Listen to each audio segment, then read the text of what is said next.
বিরামহীন ভারী বর্ষণ আর পাহাড়ি ঢলে প্লাবিত চট্টগ্রামের বিস্তীর্ণ নিম্নাঞ্চল।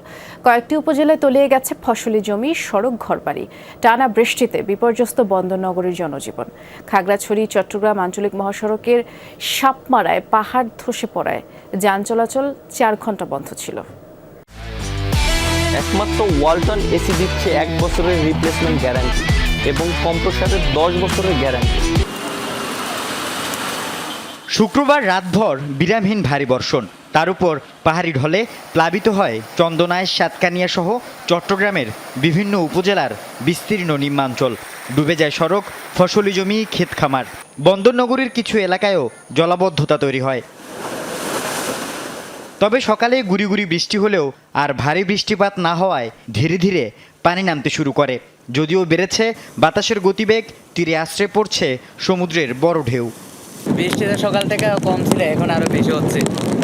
একটু আগে অনেক ফাঁকা ছিল, রোদের মতন ছিল, কিন্তু এখনো প্রচুর বৃষ্টি হচ্ছে। ওয়েদারটা অতিরিক্ত মারাত্মক, বাতাস অতিরিক্ত, বড় বড় ঢেউ আসতেছে, মাঝে মাঝে ভারী বৃষ্টি হচ্ছে। আজকে সকাল থেকে বৃষ্টি হচ্ছে এবং ওয়েদার খুবই খারাপ, আর সাগরের অবস্থা খুবই উত্তাল, ঢেউ অনেক বড় বড়।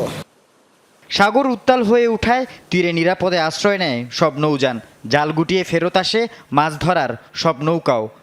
সাগরে অনেক ঢেউ, আমরা থাকতে পারি না, এই কারণে চলে আসছি। বোটটা আমাদের ঠিক মতন দাঁড়াতে পারতেছি না, আমরা জালগুলোর কাজ করতে পারতেছি না, অনেক লারের জন্য চলে আসছি। বোট থামানো জানা, ধরেন শুধু মাথা ঘুরে আর গেলে আর দেবানির মতন ধুম ধুম আসা দেয়।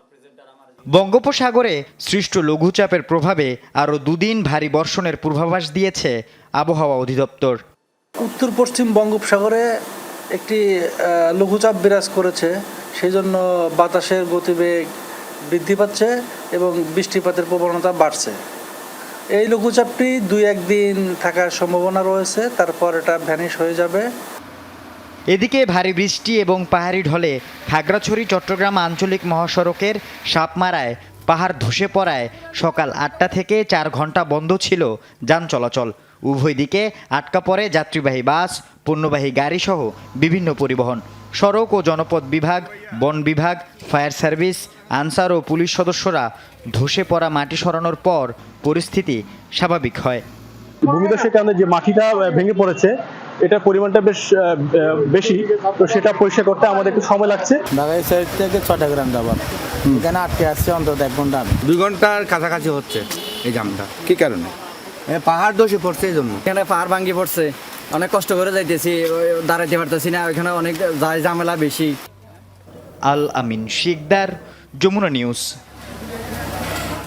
এ পর্যায়ে আবহাওয়ার খবর জানবো সহকর্মীদের কাছ থেকে। শুরুতে যাচ্ছি চট্টগ্রামে। সহকর্মী জোবায়েদ ইবনে শাহাদাত অপেক্ষা করছেন। জোবায়েদ, কি অবস্থা দেখছেন? ভারী বর্ষণে তো বন্দরনগরীতে জলাবদ্ধতার সৃষ্টি হয়েছে, এটি নিরসনে কোনো ধরনের উদ্যোগ চোখে পড়ল কিনা?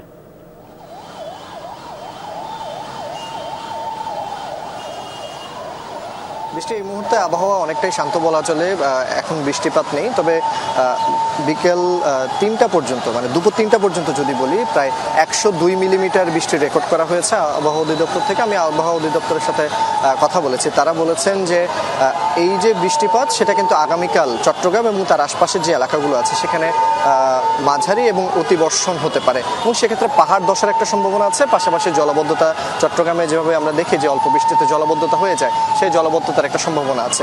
তবে এখন আবহাওয়া এখনো অনেকটা মেঘাচ্ছন্ন আছে, বৃষ্টি এখনো যে কোনো সময় হতে পারে, পুরো আকাশে একেবারে মেঘ জমে আছে। তবে জলাবদ্ধতার যে বিষয়টা বললেন, সেই জলাবদ্ধতা এখন নেই।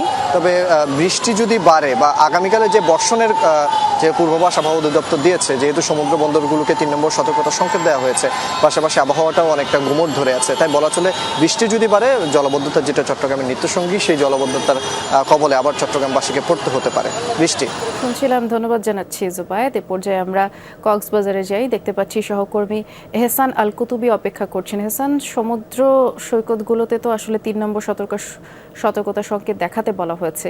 এই মুহূর্তে কক্সবাজারের সৈকতের পরিস্থিতি কেমন দেখছেন, জানাবেন।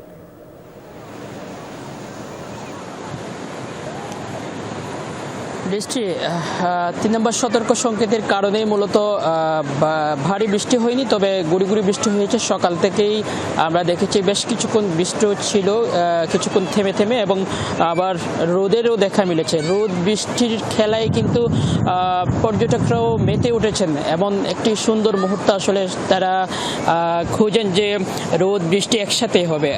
সবসময় কিন্তু এমন আবহাওয়া পাওয়া যায় না, সেটি তারা বলছেন। এবং এখানে এসে তারা সুন্দর একটি মুহূর্ত কাটাচ্ছেন। কক্সবাজারের এই যে সমুদ্র সৈকত, একেবারে 3টি পয়েন্টেই কিন্তু একই অবস্থা। আমি এই মুহূর্তে আছি লাবণী পয়েন্টে, যেখানে আসলে পর্যটকের চাপ একটু কম থাকে, তবে সুগন্ধা এবং কলাতলী এই 2টি পয়েন্টে সবচেয়ে বেশি পর্যটক থাকে। পর্যটকরা কক্সবাজারে অনেকদিন পরে যারা এসেছেন, বিশেষ করে অনেকেই এসেছেন প্রথমবার, কেউ নতুন বিয়ে করে কক্সবাজারে এসেছেন, এবং তাদের যে প্রথমবার আসার যে ফিলিংস সেটি তারা আমাদের কাছে প্রকাশ করেছেন।